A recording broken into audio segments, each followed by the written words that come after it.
세종의 칙사대접. 1425년 2월 세종은 하루 종일 분주했다. 한양에 들어온 명나라 사신들을 접대하는 일 때문이었다. 세종은 모화관으로 직접 나아가 사신단을 맞이하여 창덕궁으로 인도했다. 세종, 먼 길 오느라 노고가 많으셨습니다. 모화관에서 창덕궁에 이르는 길에는 비단이나 색종이 따위로 화려하게 장식한 채붕을 만들어서 설치하고 길가에는 광대들에게 공연을 벌이도록 하여 사신들의 흥을 돋웠다. 궁에 도착한 세종은 사신들과 2번 맞절을 하고 차를 마신 뒤 칙서를 받았다. 그리고 사신들을 숙소인 태평관으로 보내고 얼마 있다 직접 태평관을 방문하여 그들에게 연회를 베풀고 환궁하였다. 이게 끝이 아니었다. 세종은 신하로 하여금 태평관으로 다시 가 사신과 수행원들에게 선물을 한 보따리씩 안겨주도록 하였다. 조선의 지존이라는 세종도 저러했으니 지금으로서는 납득이 되지 않는다. 왜 그리도 세종은 지극정성을 다해 사신단을 접대했던 것일까? 조선 건국 초기 명과 관계가 좋지 못했다. 건국 초기 명과의 관계는 좋지 못했다. 그것은 조선이 요동 영토에 야심을 품었기 때문이다. 1394년 명 주원장은 사신을 보내 조선을 격렬히 비난했다. 조선은 왜 요동 지방관들을 포섭하고 주변 여진족들을 회유하는가? 요동 땅에 눈독을 들이지 말란 말이다. 그리고 명은 요동 떡밥의 주동자로 지목한 정도전을 묶어 압송하라 지시했다. 심지어 조선을 정벌하겠다고 협박하기도 했다. 이에 이성계는 크게 화가 나 화기참에 요동을 정벌해버릴까? 라는 생각을 하기도 하였으니 그야말로 양국 관계의 긴장은 최고조에 이르렀다.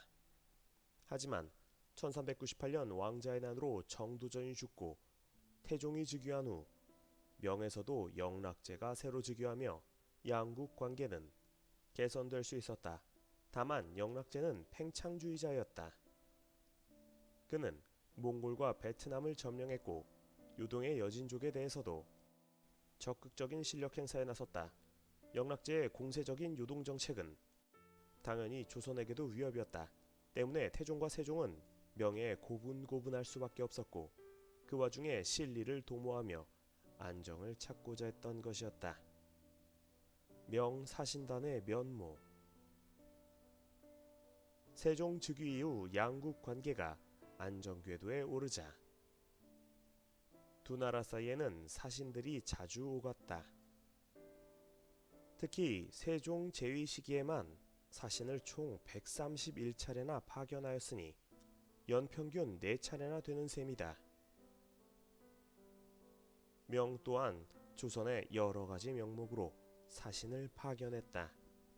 첫 번째로는 황제나 황태자의 즉위, 책봉, 부고 등 소식을 전하기 위해, 두 번째로는 조선 국왕이나 왕세자에 대한 책봉 의식을 치르기 위해, 세 번째로는 공물을 요구하기 위해서였다. 이른바 칙서를 소지한 사신들을 파견했던 것이다.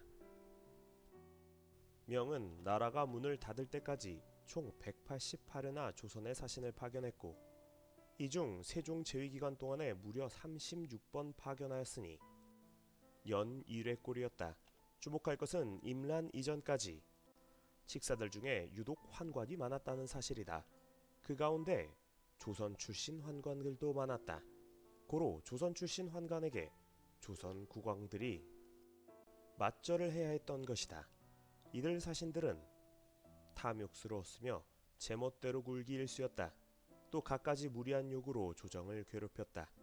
때문에 조선 조정은 골머리를 앓을 수밖에 없었는데 오죽했으면 환관 출신 사신들이 끼친 피해의 심각성을 당시 중국인들 스스로조차 인정하고 있을 정도였다.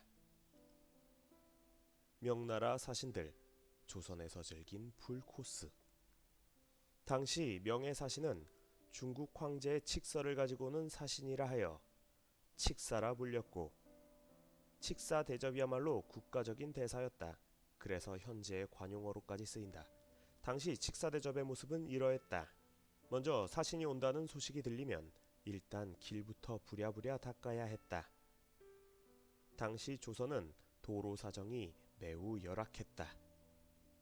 때문에 사신이 올 때마다 번번이 도로를 정비해야 했는데 진창길은 흙으로 덮고 구덩이는 메꿨으며 돌은 치우고 잡초는 베고 이 과정에서 백성들의 경작지까지 손상시키는 경우가 허다했다 한다. 또한 사신들의 원활한 통행을 위해 칙사 영접 전담기구인 영접도감을 설치했다.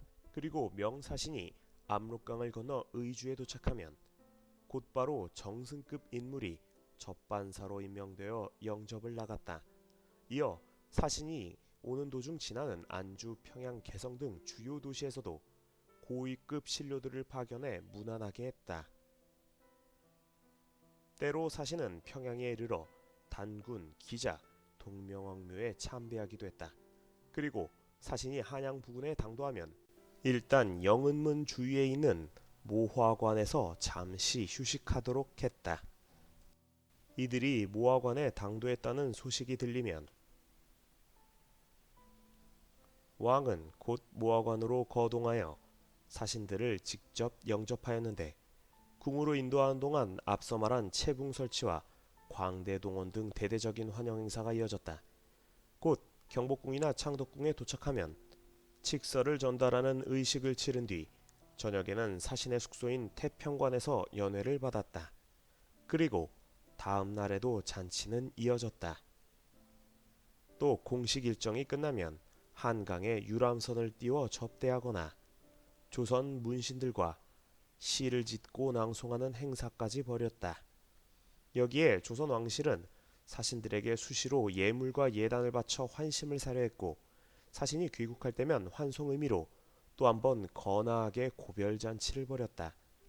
그리고 귀국 코스는 올 때와 마찬가지로 거점마다 사신단에게 문안 인사를 시켜 가는 길까지 융숭하게 대접했다. 이렇게 사신단이 한 차례 쓸고 가면 조선에서는 내탕고의 절반 이상이 거덜날 정도였다. 오죽했으면 평안도 일대는 접대비 명목으로 세금을 납부하지 않고 자체적으로 쟁여놓도록 했을 정도였다. 물론 국경 군사 비위 목적도 있었지만 그래서 평안감사가 짱이다.